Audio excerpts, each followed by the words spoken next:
As a parent, there's perhaps nothing more terrifying than the feeling when your child is sick or injured and a trip to the emergency room is filled with fear and uncertainty. I'm Tisha Powell. And I'm Lee Zurich. For some families, the ER is a last resort and often a lifeline. But a new study found the majority of emergency departments in the U.S. are not fully prepared to meet the needs of pediatric patients. Reporter Heather Graff talks to the doctors behind this research and shows you why they say an affordable and life-saving solution already exists. My daughter Rebecca Ava was born July 13th, 2006. She was born healthy, she was beautiful. When Phyllis Rabinowitz took her baby girl home from the hospital, she had no idea her family's joy would be fleeting. Unfortunately, by the end of the day, we felt that she was having very alarming symptoms. Symptoms that prompted a panicked trip to the emergency room. She was not feeding well, she was not breathing well. But Phyllis says doctors in the ER sent her daughter back home. They thought it was a common cold. And just a few days later, it changed our lives forever. Rebecca was gone. At 9 days old. We called the ambulance and we rushed back to the emergency room, and there was nothing left to do because the virus that had taken over her body just moved that fast. Phyllis says an autopsy later revealed Rebecca had died from a viral infection that went undiagnosed in the ER and therefore untreated. We quickly learned that many emergency rooms aren't prepared for children. It's causing deaths. Are children dying unnecessarily because of this? The answer is yes. It's a phenomenon Dr. Nathan Cooperman has been researching for years. He's the chief academic officer at Children's National Hospital in Washington, D.C. And while ERs in pediatric hospitals like this one are specially equipped to treat kids, he says that is not the norm in many community hospitals across the country.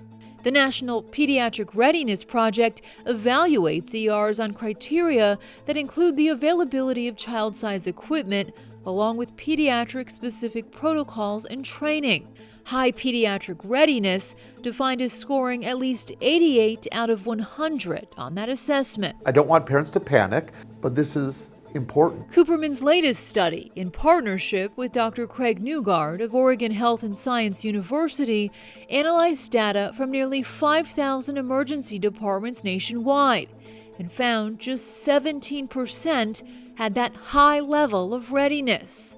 In other words, 83% of those emergency rooms are not fully prepared to care for children. Each year in the United States, about 8,000 children die after presenting to the emergency department.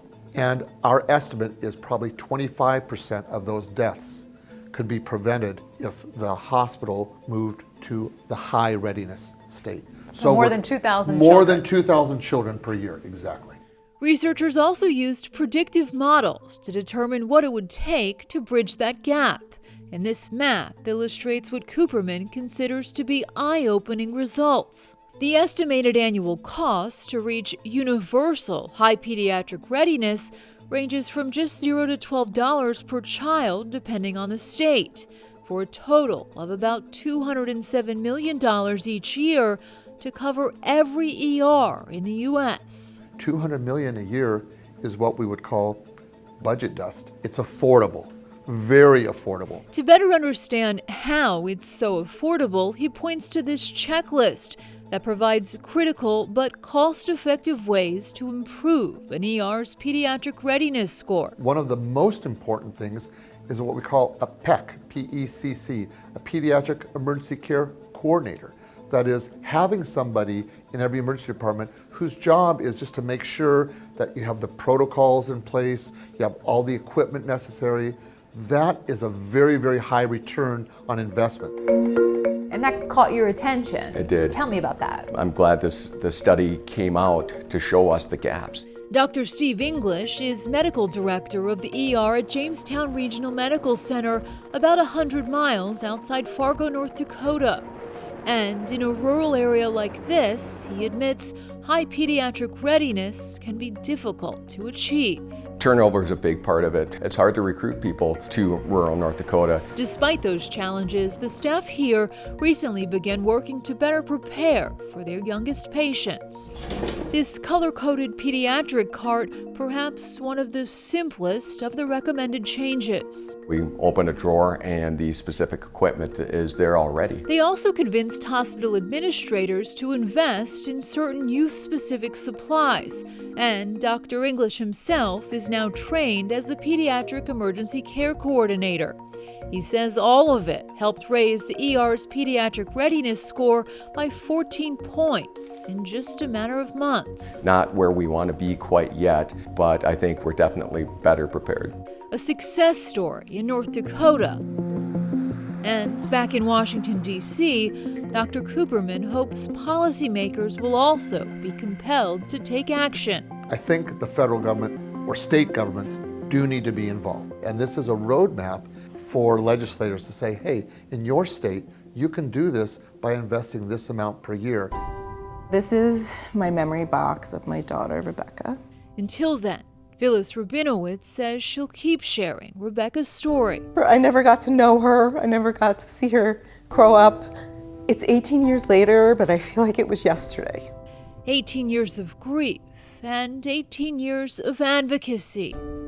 But after learning about this new research, she feels real change is finally within reach. Let's do this. Let's do this now. We can.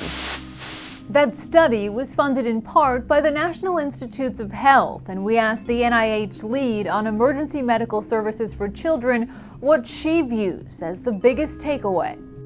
I think the component related to the cost is really quite alarming to demonstrate that it is not highly cost burdensome to make pediatric readiness a reality across our nation. And this is, I think, an important take home for most people to realize that while kids represent about 25% of our global population, they are 100% of our future. The mother in Heather's story founded a nonprofit called Our Baby Foundation in honor of her daughter, Rebecca. The organization often provides grant money to help hospitals with training. They're advocating for legislation that would federally mandate high pediatric readiness in ERs.